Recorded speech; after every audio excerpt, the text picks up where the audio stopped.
Predict, pick, and prevail in your fantasy football leagues with Nick Giacobbe and Nick Kap. From breakouts to busts, superstars to sleepers, these are the guys that will help you achieve fantasy glory. This is the PrimeTime Fantasy Podcast. Welcome, everybody, to Season 4, Episode 40 of the PrimeTime Fantasy Football Podcast, where we give you our predictions, our picks, with the hopes that we help you prevail throughout Week 11 and the rest of the 2024 fantasy football season. I'm your host, Nick Giacobbe. Joining me is Nick Kap. Nick, you know about most of this already, but there's some major shakeups with my personal teams over the past 2 days. I don't know how many trade deadlines are out there at this point in your leagues, Nick, but in all three of my sleeper leagues, this is trade deadline week. So I think there's a lot of trade deadlines probably around the next week or two, I think. My lone ESPN league doesn't have a trade deadline until I think it's like November 29th or something along those lines. But maybe you could answer, because I know you have like 5 leagues. Well, when are your trade deadlines? I'm curious. So all my sleeper deadlines, same thing, they're this week. And then I have a Yahoo that's this week and an ESPN. I don't know when my ESPN deadline is. No one makes trades in my ESPN league. No one my responds ESPN to trades. It just instant declines it. So my ESPN league's a tough trade league. Somebody just offered me today.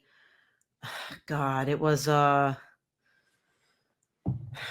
Kenneth Walker for like 2 bums or something like that. And I wasn't thrilled about it. And I was not giving up Walker in that league. So anyway, but I made some major moves in my dynasty league. I have essentially mortgaged my future to compete, and my team was very competitive. I'm 4th in points, but I'm very close to being 2nd in points. Number 1 is kind of blown us a lot of the water, but now with my recent acquisitions, I'm actually in play for the points, but I'm in play for a championship. I think I'm a game out of winning my division and securing a bye. So I talked about the Tony Pollard trade I made on Monday. So yesterday I traded Tony Pollard, my first next year, and one of my thirds next year. I did have 3 thirds, or 2/3, I guess, at the time. So I traded those 3 for both Saquon Barkley and a 4th round pick this year. So the 4th and the 3rd will almost cancel each other out. This guy should probably finish towards the top of the draft order. And then I made another trade to complete my team. I traded a 2025 2nd round pick. So I will not be picking to the 3rd round this year. And I got Travis Kelce and a 2026 3rd. So my starting roster now is looking at Joe Burrow, Jonathan Taylor, Saquon Barkley, Deebo Samuel, Juwan Jennings, Travis Kelce, Tank Dell, and Kareem Hunt. And then on my bench for other flex options, I have the starting roster is a little bit misleading because I have Josh Jacobs on my bench and I have Malik Neighbors on bye. Those are 2 starters. I also have Olave on my IR and unfortunately Godwin on my IR. So I also have Keon Coleman and I have Quentin Johnston as well. So I like my depth. I'm pretty thrilled with the trades that I made in my dynasty league. So I do hope that it results in a championship. That's the hope, at least. I made 1 trade in the dynasty league just either yesterday or 2 days ago. I have Jalen. It's the league I have Jalen Hurts and Jaden Daniels in. I wanted to get rid of Jaden Daniels because I have AJ Brown, so I like having the stack between Brown and Hurts personally. And Jaden, I like him for fantasy. I like him long term, but I just watched Jalen Hurts in that offense roll for so many times and get so many cheap touchdowns that I'd rather have Hurts. And I packaged him with James Conner and I got Breece Hall in. And a lot of people were telling me that you probably lose the trade. And I'm like, yeah, but for me, it's like I'm getting rid of James Conner, who's a 30-year-old running back, and I'm adding Breece Hall, who to me is one of the better young running backs for Dynasty. And there's a net positive long-term for my team. I'm not starting Jaden Daniels any week that I have Jalen Hurts more than likely. So even though I gave up more to get a guy like Breece Hall for Dynasty, to me, Jaden Daniels has been sitting on my bench all year. So there was no point to me outside of a bye week that already passed, and I'm trying to make a title run. No, Breece is huge. It'll be huge for the long term and the title run. I just would have wanted something in return, even if you get a 2nd round draft pick or something. I would have wanted something in return, because whoever you're trading Connor to, Connor has a ton of value, at least for this season. Sure. And, could be a reason why you lose a championship if you face Connor and Jaden Daniels if you're competing for a championship. So Sure. I would have preferred that you got something in return for Connor, knowing that Jaden Daniels' value is super high at the moment. But I mean, you traded for a 23-year-old running back. You can't really, knock that. So anywho, that's our little trade talk for the day. If your trade deadlines are coming up this weekend, make sure to join our live show Sunday morning, 8:30 a.m. Eastern time on YouTube, Facebook, and Instagram. We'll answer all of your trade questions. We'll answer all of your lineup questions. That'll be our Week 11 live show that we give you every single week. If this is your first time listening or watching the show, thank you for joining the Primetime Fantasy Football Podcast. We give you 3 shows a week. That includes that live show. The other 2 are pre-recorded, available on all audio streaming platforms and YouTube. They release on Tuesdays and Thursdays/Friday. So this one is a Thursday one. I really should have thought about this, Nick. We actually could have used Thursday Night Football players for all boom and all bust teams, and I just didn't consider that. I really should have, because it is a good Thursday Night Football game with a lot of players in play. But anyway, on our Thursday/Friday show, we give you our all boom and all bust teams. Then we end the show with a deep waiver wire segment where we tell you players that we think you should pick up before this week to avoid the waiver wire next week. Some players that we've given you have included Bucky Irving, Cedric Tillman. I'm trying to think of who else. Jalen Tolbert when Dak was playing. So we have hit on a couple of these players over the last few weeks. And again, it's just the guys you pick up. If he's good, you keep him. If not, you dump him. So with that said, let's get into our all boom and all bust team, starting off with the all boom team. And again, if you're a first-time viewer, I always like to break down how the teams work. So for the all boom team, these are players that we think are going to boom. Quarterbacks and tight ends that are maybe outside your top 5 or top 10. And as for receivers and running backs, maybe flex plays, fringe players, players that you may not start or may not comfortably want to start, but we're here to give you that advice that they should start and you should comfortably start them. It really just benefit the wide receivers the most, because the receivers are your biggest position here. But with bye weeks, and Dak is down, tight ends, etc. So anyway, let's start off with quarterbacks, Nick. And the other thing I do want to mention is that each of us gets priority over one team, to make sure that we each get 7 different players. So Nick got priority over the all boom team. So Nick, who is your all boom quarterback for week 11? I'm going with the young stud top 10 fantasy rookie quarterback, Bo Nix, who has gone off this season for fantasy. A guy no one's really talking about in their fantasy shows, but right now he's the QB9 on the year, which is kind of crazy. He hasn't had the bye, so he probably will work his way down a little bit, but he has been really, really good. He's been very mobile, and he's been at the top. So let's talk about it. Going up against the Atlanta Falcons, a team that allows top 5 points per game to the quarterback position. And who's his coach? Sean Payton. Sean Payton owns the Falcons in his career as a Saints head coach. Yes, it's different personnel, it's different coaching, but it's history, and we don't bet against history. That's going to be a theme of the boom and bust teams. We like history. We know these division matchups. We know who comes from who. Yes, it's an AFC, NFC, but we know what this rivalry has looked like. So let's talk a little bit more about Bo. 4 of his last 6 games, he has finished as a top 12 quarterback. He's coming off a huge emotional loss where he got his team in a position to beat the Kansas City Chiefs, a big division rival, and miss the game-winning or get blocked on the game-winning field goal. I think that this team's coming out with a vengeance and swinging for the fences today or this weekend. He also has 5+ carries in all but 2 games this year. He has 4 rushing touchdowns, so mobility is something that has been on his side. It's not something that we talked about or thought we were going to get this year from him, but that rushing upside gives him a very safe floor, gives him big upside as he goes up against a team, and this gives him a situation where he should finish as a top 10 quarterback on the week. My all boom quarterback for week 11 is going to be Jared Goff. And Goff, as good as the Lions offense has been, they've been spectacular. Goff actually has not produced good fantasy numbers. But I think this is the week that he turns it around, because we love playing the matchups, and he's facing the Jacksonville Jaguars defense, who have allowed the most fantasy points to quarterbacks, an average of 22.7.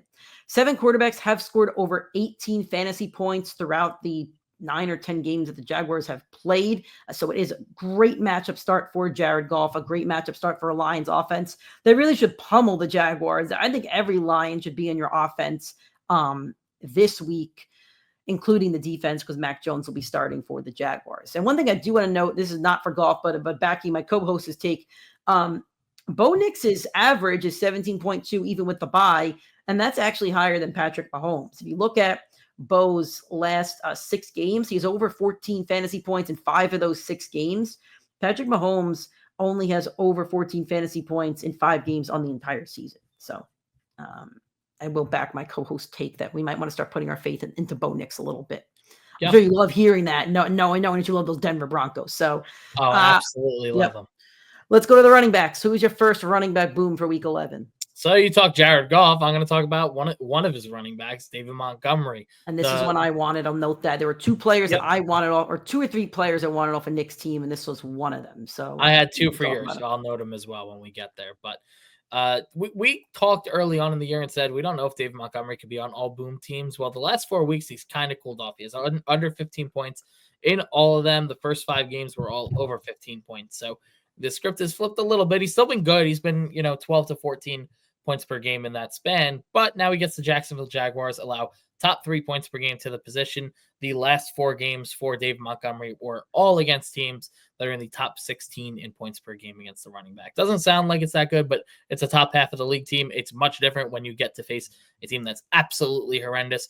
We also mentioned this on the Tuesday show, which was a big reason why I wanted this. The Lions are a massive favorite. When we talked about it, I think Nick predicted 7, maybe 8, maybe 9 points for the spread. It is up to 13.5 at the moment for the Detroit Lions, which just means they're going to score. They are going to run the ball all over this Jaguars defense. They are going to take advantage of it, and they're going to come out with a huge victory, which is only going to benefit both Gibbs and Monty. But Gibbs, I think, is the one we really can't put on the all-boom team.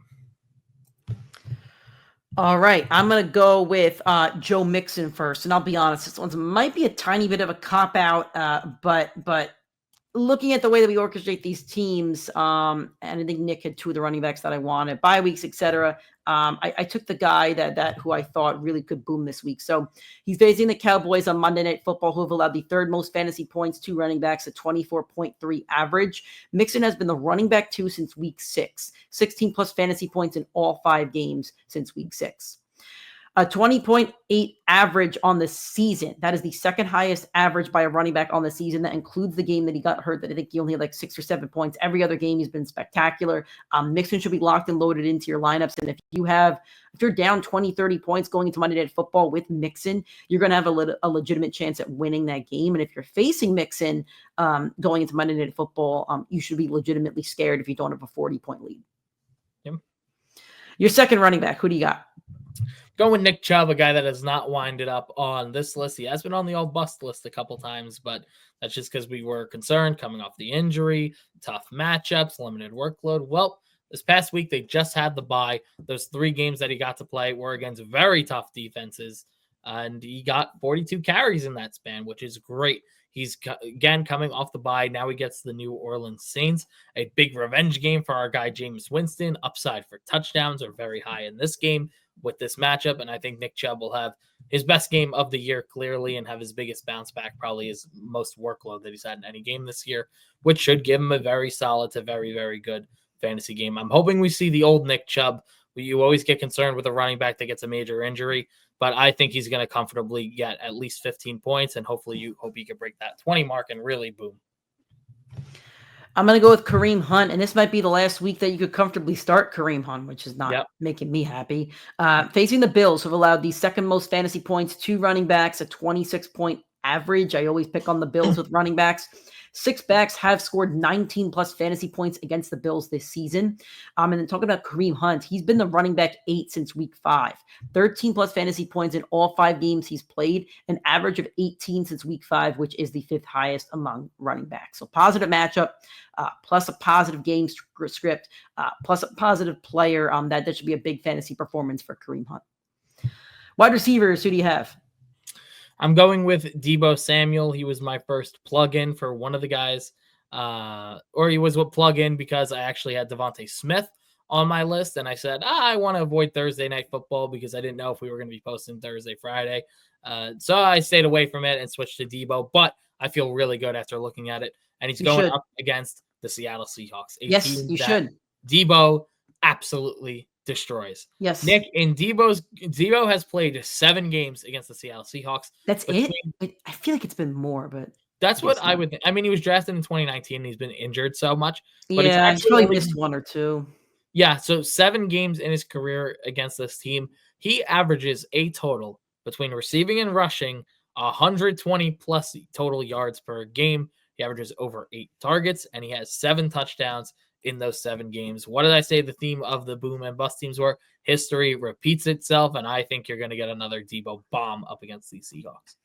I almost put Juwan Jennings on mine. My only concern for both Debo and Juwan Jennings is that McCaffrey is back, and McCaffrey is the biggest kryptonite to Debo Samuels. That's my only concern.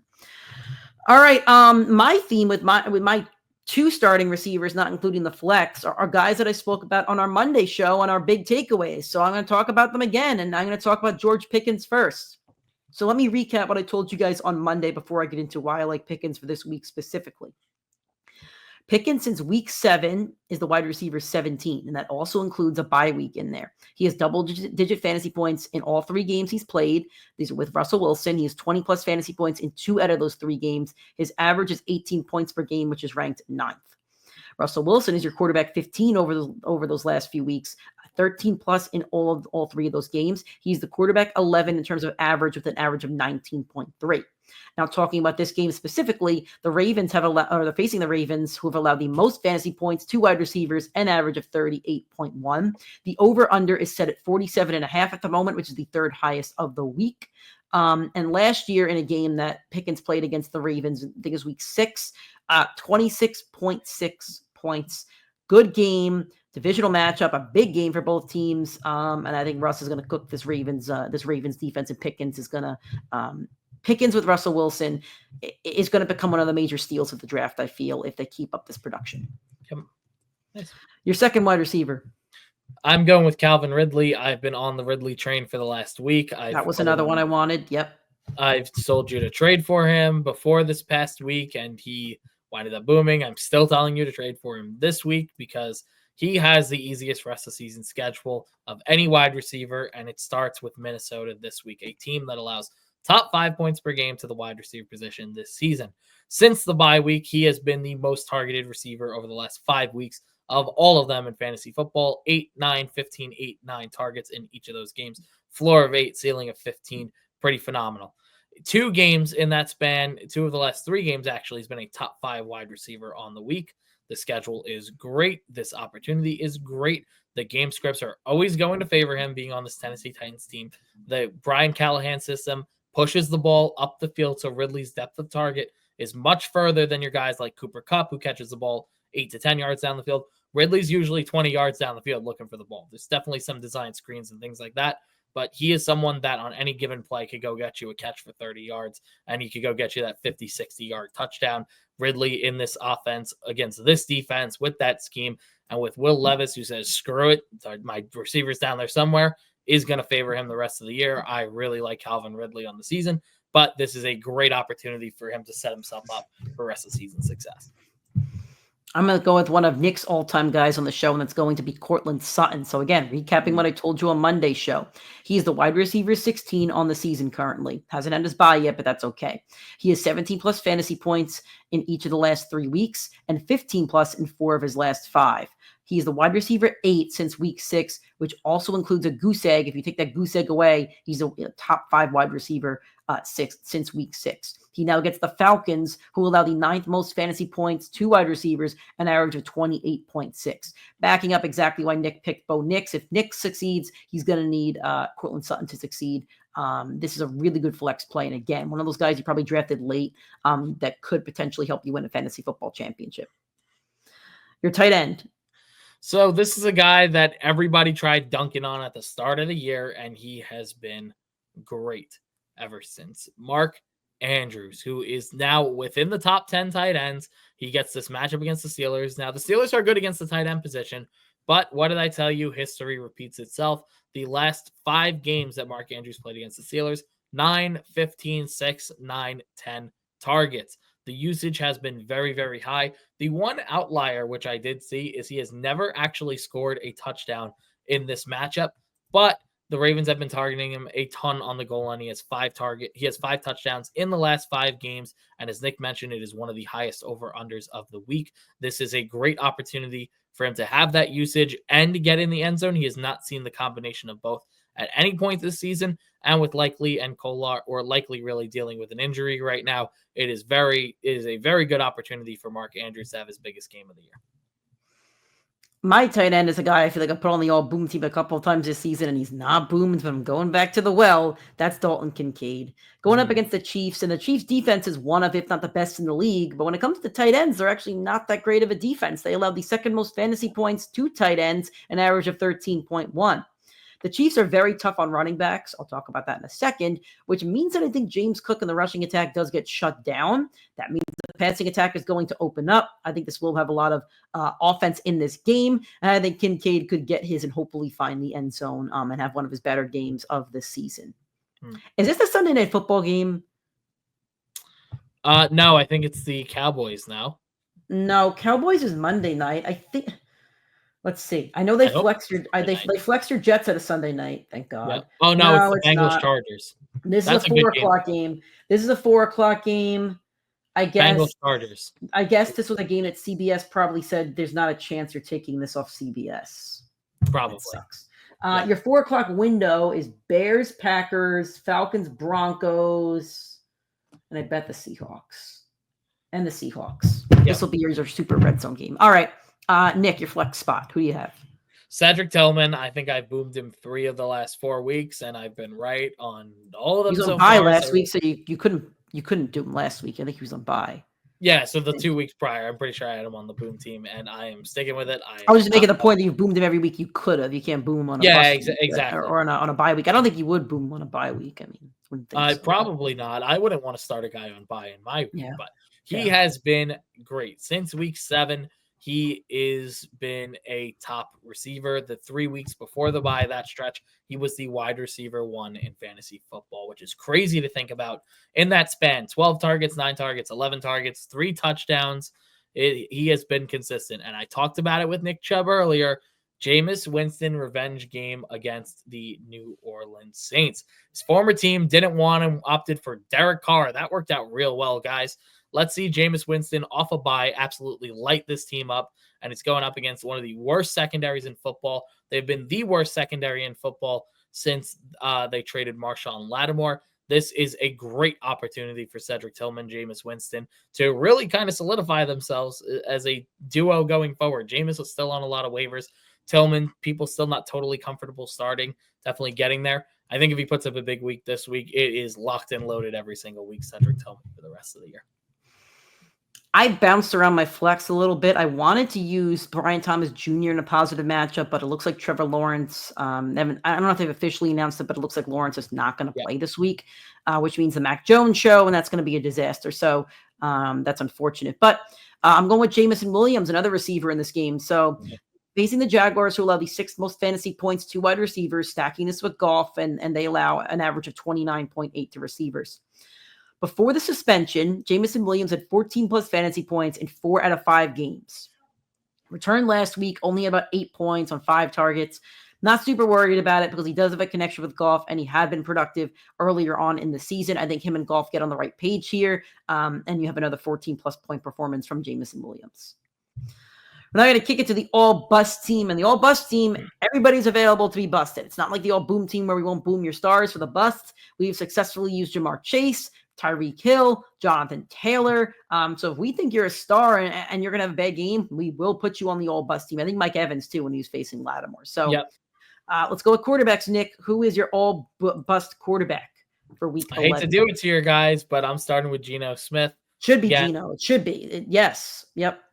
Horrible matchup in the spot against the 49ers. In his 4 games in his career as a starter that he's played against them, 2 touchdowns, 4 interceptions. That is horrible. In 2 of the 4 games, he has under 200 passing yards. That is awful. They played earlier this year. He had 14.48 fantasy points. Now, that's not a horrible game, but you also put into account that he threw the ball 52 times and winded up with 14 fantasy points. That is horrible. You cannot expect him to throw for 50 times. Let's say he gets down to 40. That means the fantasy points are down to 10 to 12. So you are going to need him to have an outlier game. I'm going to predict, as I've said numerous times on this episode, history repeats itself.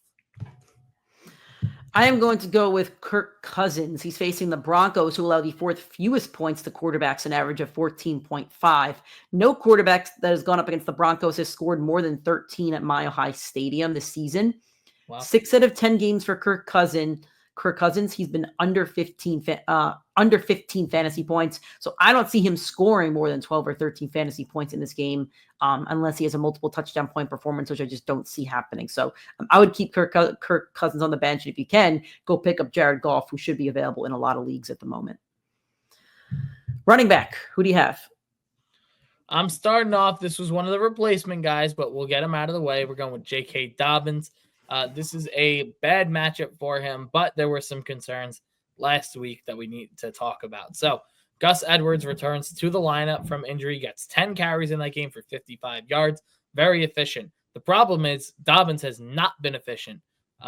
He has had one very solid, efficient game since week 1 since week 2 of the season. The rest of the games have been under 4 yards per carry, which is horrible for football and horrible for fantasy football. Most of those under 3 yards per carry. So it has been touchdowns getting it done for him and some work in the air. His snap share this week was the lowest that he had, or this past week was the lowest he had since Gus Edwards got hurt. So he's not going to see as much time on the field. And this is not a great matchup in this game against the Bengals, a team that are top 16 against the run, but you would have to guess this game leans more towards a shootout with these two offenses, these two quarterbacks. The secondary, very, very bad. Probably more of a Quentin Johnston game, a Ladd McConkey game. I'm surprised neither of us actually had him on the all-boom team. But I do want to pivot off of J.K. Dobbins this week, and this is a good example of a guy you should consider trading before your trade deadline because he still has some good name value for the past few years. He has had a good year. We know that this team wants to run the ball a ton, but if Gus Edwards is impeding on that and winds up lapping him before the end of the year, Gus Edwards would be a sneaky waiver wire ad for a guy that's available in a ton of leagues. That's really not getting too much pickup or usage at the moment.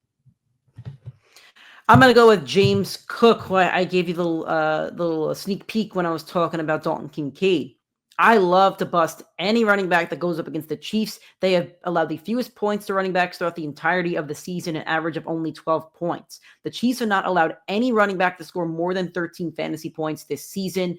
That spells recipe for disaster for James Cook unless he gets a ton of PPR work and gets in the end zone. I could see him having less than 30 yards on the ground. Again, recipe for disaster. I think this will be a Josh Allen show, both in the air and on the ground. This will be a Josh Allen game, not a James Cook game. Your second running back, who do you have? I'm going with Rico Dowdle. Probably, again, Nick said anybody's eligible. This is a guy teetering on not being eligible because he's not been good. But no Dak, big problem. Last week, RB 29, and he got 12 touches. That is the second most he had in any game this season, only 8.6 points. He went up against Philly's defense, who, by the way, is extremely underrated. It's been one of the better defenses in football for pretty much the entire season. Remove week 1 and week 2, they've been the second best defense in terms of points per game. But anyway, Rico Dowdle now gets the Houston defense, who is top 10 against running backs, just like Philly. It is a touchdown or bust game, and you're relying on Cooper Rush, who had 46 yards last game to get them down the field, or CJ Stroud to turn the ball over to a defense that doesn't force turnovers. Yeah, I don't like this spot at all for Rico Dowdle. He definitely belongs on your bench. My second running back I'm going to go with is Travis Etienne, who's definitely been one of the biggest busts this year. I think he was drafted around 2 or 3, and he might be a running back 30, 40. I'm not sure what the number is, but he's been one of the bigger busts this year. Going up against the Lions defense, who have allowed the 6th fewest points to running backs. Etienne does not have a game over 15 fantasy points this season, so he hasn't even been productive. I can't really make a case for him. He has under 10 fantasy points in each of his last 3 games. He's been splitting carries and reps with Tank Bigsby, who's looked like the better back. And it's going to be the Mac Jones show. So all signs point to this being a terrible game script, a really tough defense or a bad defensive matchup. I would keep Etienne on the bench, and I'm not sure how much value he has going forward at this point, but I'm not sure when you'll comfortably play him again. Your first wide receiver, who do you have? So I've picked on the Seahawks all day, and I'm going to continue to. I'm going to say DK. DK has been hurt, though, so if it's not DK, we'll say JSN. But whatever wide receiver one is going to be is the one I don't want to play. But we're going to talk DK because he's the wide receiver one. So let's talk about it. DK earlier this season, we talked about it. Geno Smith, 52 passing attempts, DK Metcalf, 11 targets in that game, 3 catches. Yeah, that's not good. Geno was rattled. Geno was in a bad spot, and DK did not benefit. With Geno at quarterback in these matchups against the 49ers, DK Metcalf has not exceeded 55 receiving yards in any game against the 49ers, and he only has 1 touchdown in the 5 games that he's played against the 49ers with them. So this is a very, very bad spot for him. He only has 1 game also over 4 catches in this matchup. So I think the only way he exceeds 10 points in this game is a touchdown. If not, it's probably 4 catches for 45 yards, something like that, which is not great for a superstar receiver. I'm going to start off with Michael Pittman, who just makes an appearance on this team like every single week. Facing the Jets, who allow the fewest fantasy points, 2 wide receivers, an average of only 20.5. 3 consecutive games for Pittman under double-digit fantasy points, and that was with Joe Flacco, who we thought was the better quarterback for him. And now here comes Anthony Richardson, who had proven not to be a good quarterback for Pittman. So again, like a lot of the guys have spoke about so far, bad matchup, player that has underperformed this season, keep him on your bench. Wide receiver 2. You're muted. Whoops. I am going with Jacoby Myers, who has been very, very solid this year. Had a bunch of very good games, but now he goes up against the Miami Dolphins, a team that ranks top 5 against the wide receiver position. Myers' usage has been very great this year, but let's be honest. Do we really trust this coaching staff at this point? They were willing to just admit they want to start Desmond Ridder, and the report was the coaching staff got cold feet. Nick, have you ever heard in your life a coach that got cold feet about starting a quarterback? Nope. Horrible. So now they're pivoting to Gardner Minshew, who, probably is the best quarterback option, but he has not been reliable for wide receiver 1s this year. He has not been reliable for Devontae or Jacoby Myers in his time with both of them. So if you see O'Connell, you see Ridder, you see any of these guys, they suck. And the fact is, the best quarterback on this team is the owner. And unless Tom Brady's getting down there, I'm still not trusting Jacoby Myers in my lineup. I'm going to go with a guy that Nick's very high on in an offense, and Nick is very high on, and that's going to be Jaden Reed in a pretty poor matchup. Facing the Bears, who allow the second fewest fantasy points, 2 wide receivers, an average of 20.8. The Bears have also held slot receivers to the fewest amount of points this season. As for Jaden Reed, he is under double digits in 2 of his last 3 games. Again, going back to my fact that I think the Packers offense is streaky and you won't know who's going to get the reps every single week. It's also the second lowest over under of the week at 40.5. So Vegas is predicting a very low scoring game. The Packers are coming off the bye, so that is a good point for Reed, and the Bears are dysfunctional. Also good for Reed, but the defense has been very stout this season and last season, no matter the coaching, no matter how dysfunctional, no matter how many games they've lost. So I do see this being a tougher matchup for Reed, and one of the tougher ones he'll have this entire season. Tight end, who do you have? I'll keep this one brief. Evan Ingram, toughest matchup on the board. The Lions, the number 1 team against tight ends. Mac Jones as his quarterback, who absolutely sucks. He's going to get workload. He's not going to get yards. He's not going to get a touchdown. It is the worst matchup for a tight end of anybody this year, and he has the worst quarterback going into the week. It could not be a worse situation for him. For my tight end, I'm going to go with Jake Ferguson. And again, going off one of my points from Monday, the Cowboys offense they're done. They're dead. It is CeeDee Lamb and the rest of them in terms of who you could play in your fantasy lineups. And as for the matchup, they're facing the Texans, who allow the 4th fewest fantasy points, 2 tight ends, an average of only 6 points. They've only allowed 1 tight end this season to score more than 13 fantasy points. And that's the 3rd lowest over-under of the week, set at 42.5. You will not be getting any Monday Night Miracle if you plan on playing Jake Ferguson this week. Mm-hmm. Your flex, who do you have? Najee Harris, a guy that always winds up on one of these lists, and he's been pretty solid. Last 4 games, all over 11 points. He has 75 carries in his last 4 games, which leads the league, which is kind of crazy. He has 3 touchdowns in that span. He had 0 touchdowns with Justin Fields. Now he goes up against the Ravens, a team that absolutely pummeled Najee Harris in his career.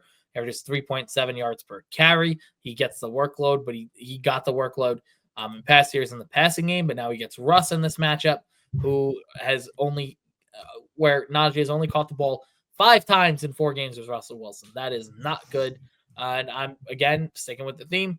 History repeats itself. He's going to need the touchdown to be good. He's got the touchdowns with Russ, but it's been an outlier compared to the rest of his career, and it is definitely would be an outlier compared to his matchups against the Ravens. I'm going to go with Drake London. I'm busting Kirk Cousins, and I'm going to bust Drake London. Facing the Broncos, who allow the third fewest fantasy points to wide receivers, an average of only 21 points. I know that sounds great, but that's average against all receivers. And he's going to get shadowed by Patrick Surtain, I would think. So it's probably really tough to leave London on your bench, but if you're a deep team, I would consider it this week. London was one of the two that I had for you, or that we both had. One of the other points about Patrick Surtain, as a Jets fan, I'm admitting this at this point, Patrick Surtain is the best cornerback in football. He has only allowed 13 catches in his 10 games this year. It is an unreal run that he is on right now. Yep, he's been great. All right, before we get out of here, we're going to give you a deep waiver wire sleeper. Nick, who's going to be your deep waiver wire sleeper that people should pick up before week 11? So I told the anonymous general manager of the Primetime FF pod that I will not tell him my deep sleeper this week because there is a 0% chance that my co-host Nick made this guy his deep sleeper.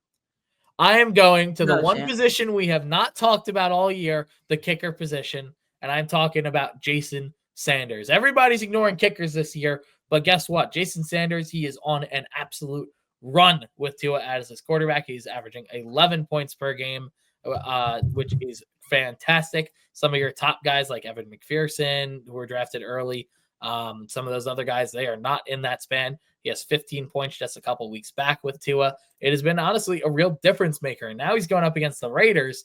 The Raiders are a very, very good red zone defense, which means one thing, more field goal opportunities. I believe they allow top 5 points per game to the kicker position, something you don't hear often. But if this is now 4 straight games for Jason Sanders over double-digit fantasy points, 3 of his 4 games with Tua have been over double-digit fantasy points. It would be 4 out of 5. He will be rostered in all leagues. I believe the one game he's under is 9 points as well. That is a very, very safe floor, very high ceiling for a kicker. I also want to point this out and say it so I get it on the record. In every single fantasy league I'm in, I hate the kicker position, and I hope it's removed from all of them. My favorite league does not have kickers in it, but Jason Sanders at this point is on a historic run for the kicker position with two at quarterback. I tried to see if he was available in my Dynasty League, and he is not. He's only rostered in like 10 or 11% of ESPN. Oh, he's rostered in that one. So my deep sleeper, I'm going to go with Trey Benson. And this is just a shot in the dark here. So Trey Benson's snap percent over the last 3 weeks has gone from 6% to 28% and 27%. And in those 2 weeks, he's had over 27%. He's had double-digit fantasy point performances.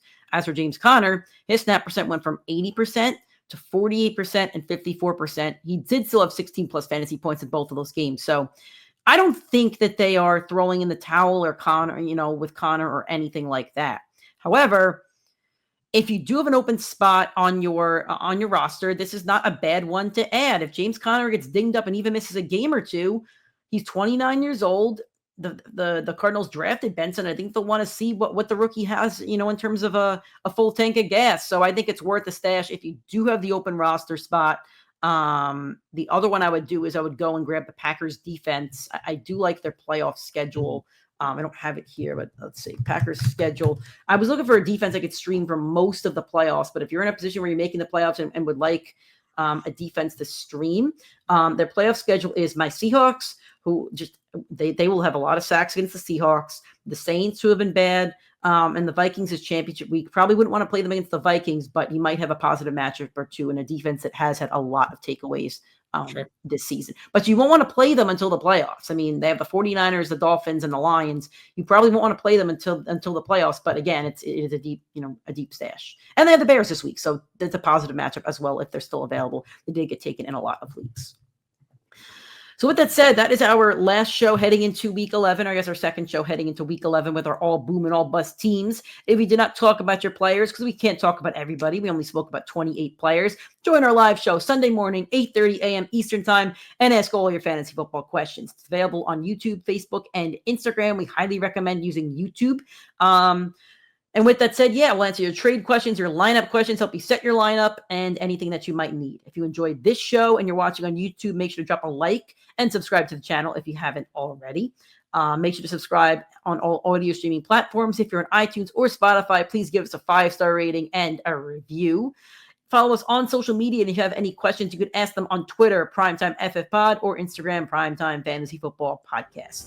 Thank you guys for your support, and we'll talk to you guys on Sunday, 8:30 a.m. Eastern Time, the Week 11 live show.